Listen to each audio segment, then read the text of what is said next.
Hey everybody, hope everyone's doing well. Today's video is going to be going over a franchise that I know myself and others have a deep connection with. It was one of the first story-based games, choose-your-own-adventure sort of games that I ever played, and it has left a mark with me ever since. It is the Telltale's The Walking Dead. And I'm going to be going over the cut content of the first season, and if this one does well, then, I'll take a look at the other seasons and see, what was cut, what was changed, that sort of thing. So, and before we get started, I just wanted to say that my community page is where I post most of my updates about my personal life as well as video ideas. I post polls, I post basically updates. It's where I'm going to be interacting with you guys the most. I don't have any other social media currently, and if I ever do, I'll link it in like a description, but currently I do not. So yeah, feel free to check it out, like, subscribe, whatever. So yeah, let's get into this.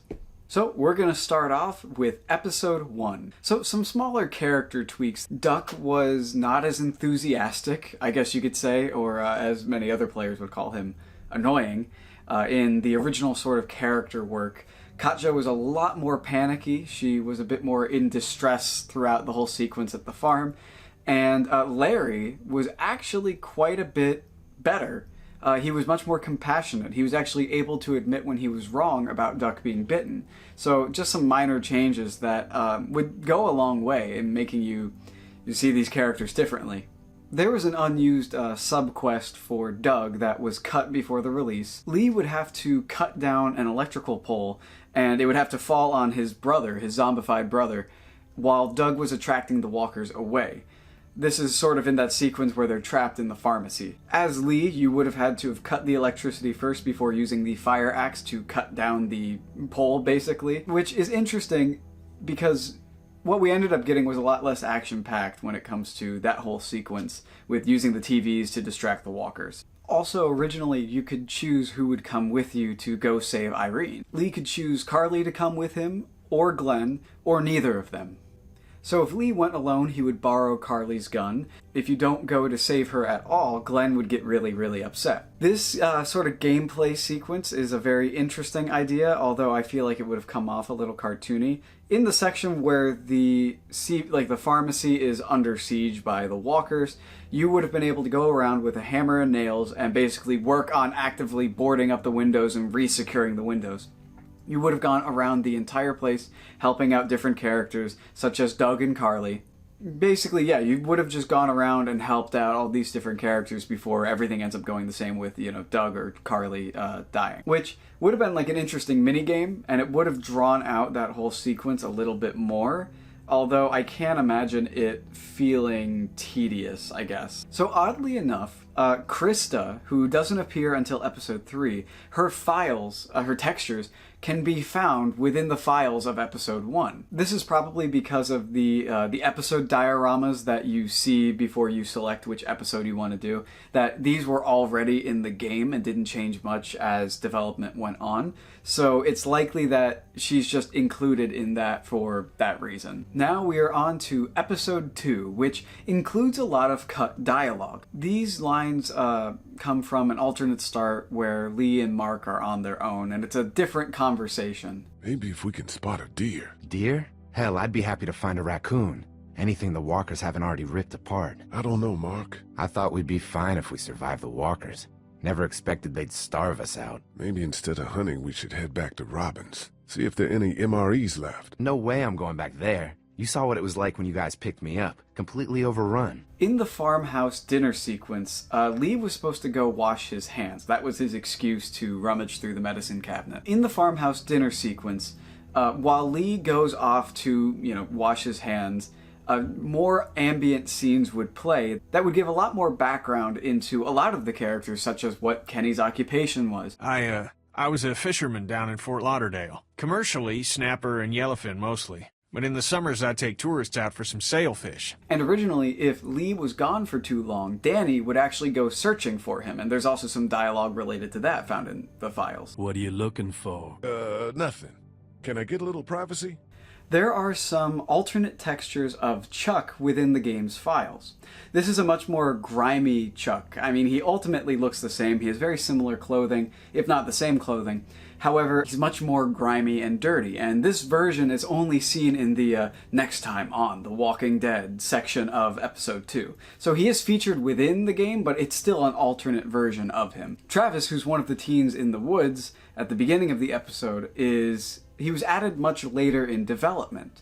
Ben Paul, who would later become a main character, was originally voiced by Ruby Butterfield. However, at some point in development, it was decided that Ben would be voiced by Trevor Hoffman instead.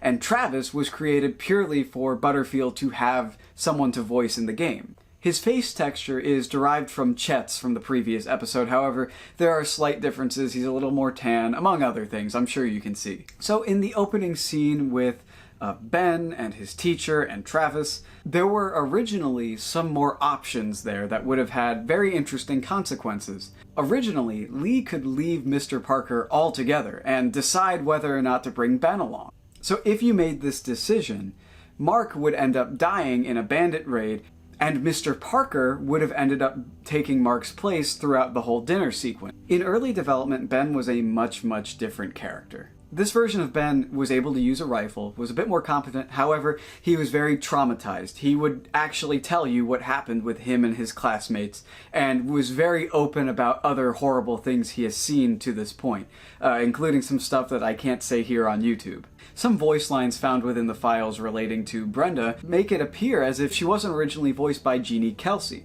The actress who plays her in these voice lines is unknown, but I feel like odds are it could have been placeholders and this could actually be one of the developers, however we don't know for certain. Some of these lines include lines that are in the game currently, as voiced by the actual actress. Other lines are not found in the final game at all, and were never recorded by the final actress. So that lends some credence to the idea that this is a developer recording placeholder lines to test out functions of the game, which is something that's not uncommon in this space, especially when you have so many branching paths. The dinner sequence was originally a little more complicated. There included a choice to cut Clementine's food for her, or Kenny or another person would end up doing it. There was also options of whether or not to add more salt or pepper to your plate. Larry's death had a much more sympathetic angle at first. With his final breath, he would apologize to Lily for not being able to protect her or her mother, and basically just for being Larry. Which plays more into what he was originally written as, someone who was flawed but redeemable, because if you look at the original idea, like I said, he would have apologized for assuming that Duck was bit. He was a much more sympathetic character. So that falls much more in line with it. But I guess they didn't want it to be as doom and gloom. I think they really wanted to drive a wedge between Lee and Lily very early on, considering where she ends up going as a character. So originally, the group did not find the station wagon full of supplies. They would have actually found it within the farm. So Doug or Carly would have helped save the rest of the people at the farm, and everyone pretty much would have taken a box from this supply room back to the motor inn, which is very interesting considering how important that station wagon ends up being, and how it all comes together in the end. And it makes me wonder how different the ending would have ended up if they had gone down this alternate route where it seems to be pretty cut and dry, you know? They were trying to eat us, so we're going to take their supplies, and it seems like the right thing to do. Does this mean that the stranger in the end who ends up kidnapping Clementine could have been related to this family, and so it would have been much more direct, especially depending on what you, as Lee, did to the brothers in the fight? Additionally, at the very end, you could ask people how they felt, basically to recap the day, and if you left Mr. Parker behind and talked to Ben, Ben would tell you how he was a great man and really praise him, and it really adds a lot more depth to Ben, a character who, admittedly, I really don't like. Now we are on to episode 3, and a theme you'll start to see come up is that characters' files often end up being in the previous episode of the game. So the cancer survivors' texture files are actually within episode 3. Little fun fact, the train engineer that you find, Herschel's face is his base texture, which I thought was an interesting reuse of files. In the attack on the Motor Inn, originally, Lee had to save everybody. The group would be fully spread out, so you would go from person to person and do a different set piece with them in order to save them and get them out of there. Originally, Ben was going to tell Lee about his family and some more of his backstory on the train, however this was cut and pushed back an episode. Most of Beatrice's screams, like general stuff like "oh no," "oh god, please help me," things like that, are also labeled for use by Jolene. However, that doesn't make sense as they don't share a voice actress. This is another example of sort of general use audio files, things that you can just plug in just to have the system work and see how everything would flow together. I don't think it's anything deeper than that. It's just an interesting fact. Now we're on to episode 4, which includes a lot of interesting content about Ben, specifically these first 2 items, which are that Ben originally had an option to kill Fievel, and there's an unused animation of him stomping on him, and also that Ben has a death wish. In some unused audio, he says how he wants Lee to drop him because he's terrible and he's a screw-up, as well as audio of him thanking Lee for dropping him before he's eaten by the walkers. There's some unused dialogue between Lee and Clementine about if you were to drop Ben. Basically, she says how she saw Ben as one of her only friends in the group, especially after Duck is now gone. And sort of how she saw him as being very selfless, which with the Ben we ended up getting, I wouldn't say is true. However, in the alternative versions of Ben, I would say that's true, because it sounds like he can really contribute to the group with his ability to use a gun, as well as him being much more open about the things he's been through. Once again, another example of a much more sympathetic version of a character that we already have.